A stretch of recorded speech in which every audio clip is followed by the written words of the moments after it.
ये टाइम था सुबह 5:30 बजे का, जब अमेरिका के न्यू मैक्सिको में एक बम धमाका होता है और ये शायद जुलाई 1945 का सबसे खतरनाक धमाका हो सकता है, क्योंकि यहाँ पर साइंटिस्टों द्वारा न्यूक्लियर चेन रिएक्शन को टेस्ट किया जा रहा है। क्योंकि इस न्यूक्लियर टेस्ट रिएक्शन के लीडर थे साइंटिस्ट जे रॉबर्ट ओपनहाइमर, जो खुद इस एक्सपेरिमेंट को देखकर हैरान हो जाते हैं कि आखिर उन्होंने ये क्या बना दिया है। जहां तक देखा जाए तो खुद रॉबर्ट ओपनहाइमर ने भी खुद इस बात की कभी कल्पना नहीं की थी कि 0.3 किलो TNT का रिएक्शन उनकी एक्सपेक्टेशन से 50 टाइम स्ट्रॉन्गर हो सकता है। इस धमाके से स्टील का टावर भी इवेपोरेट हो जाता है और इसकी शॉक वेव की फ्रीक्वेंसी को 160 किलोमीटर दूर तक फील करी जा सकती थी और इसका भाप 12 किलोमीटर दूर तक आसमान में देखा गया। और यह धमाका इतना जोरदार था कि रॉबर्ट ओपनहाइमर को भगवत गीता का श्लोक याद आता है, now I am become death the destroyer of world.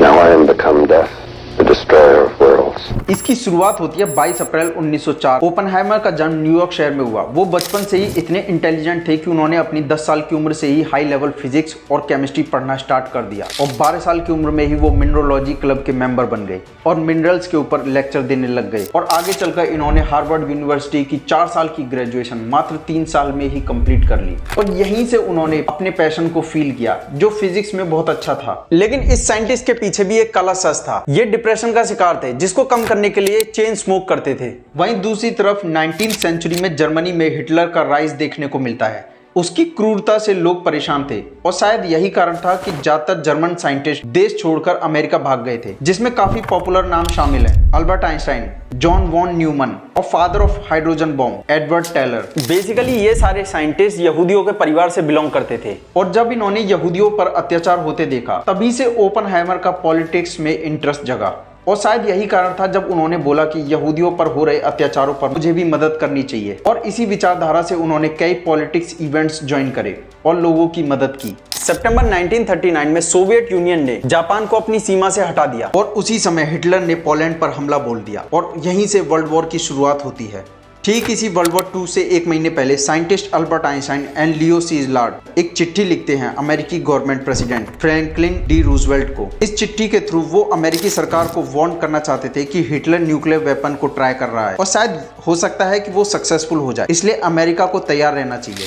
और ये चिट्ठी पढ़ते ही अमेरिकी प्रेसिडेंट डी रूजवेल्ट ने एक एडवाइजरी कमेटी बिठाते हैं यूरेनियम की रिसर्च के लिए। इस कमेटी में ज्यादातर साइंटिस्ट एंड मिलिट्री ऑफिशियल को रखा गया, जिनका काम था एटॉमिक वॉर के लिए यूरेनियम U-235 आइसोटोप की रिसर्च करना, क्योंकि धरती पर 0.1% से भी कम यूरेनियम U-235 आइसोटोप अवेलेबल है और यही 235 आइसोटोप ही बॉम्ब बनाने में यूज किया जाता है। तो वहीं दूसरी तरफ ग्लेन टी सीबॉर्ग और उनकी टीम कैलिफोर्निया यूनिवर्सिटी की एक रिसर्च में एलिमेंट 94 को डिस्कवर करते हैं, जिसका नाम वो प्लूटोनियम रखते हैं। वर्ल्ड वॉर 2 के चलते दोनों देशों में टेंशन का माहौल था और 7 दिसंबर 1941 में जापान ने अमेरिका के पर्ल हार्बर पर अटैक कर दिया, जिसमें अमेरिका के लगभग 180 एयरक्राफ्ट पूरे तरीके से डिस्ट्रॉय हो गए थे। और ठीक 8 दिसंबर 1941 को अमेरिका जापान के खिलाफ वॉर डिक्लेयर कर देता है। जून 1942 में अमेरिका एटॉमिक बॉम्ब की रिसर्च के लिए एक टीम तैयार करता है और इस प्रोजेक्ट का नाम देते हैं मैनहट्टन प्रोजेक्ट, जिसकी कॉस्ट लगभग $2 बिलियन की थी। और फाइनली 16 जुलाई 1945 को पहली बार न्यू मैक्सिको के पास ट्रिनिटी बॉम्ब को टेस्ट किया जाता है। दोस्तों, पहला एटॉमिक बॉम्ब 6 अगस्त 1945 को जापान के हिरोशिमा पर गिराया गया था, जिसका नाम था लिटिल बॉय, और दूसरा ठीक उसके 3 दिन बाद 9 अगस्त 1945 को नागासाकी में गिराया गया, जिसका नाम फैटमैन रखा गया। लेकिन इस एटॉमिक बॉम्ब को जापान पर गिराने के बाद ओपनहाइमर को बड़ा रिग्रेट फील होता है कि आखिर ये मैंने क्या कर दिया, मैंने क्या टेक्नोलॉजी इंसानों के हाथों में दे दी। 1963 में अमेरिका के राष्ट्रपति Lyndon B Johnson atomic energy की रिसर्च के लिए ओपनहाइमर को एनरिको फर्मी अवार्ड देते हैं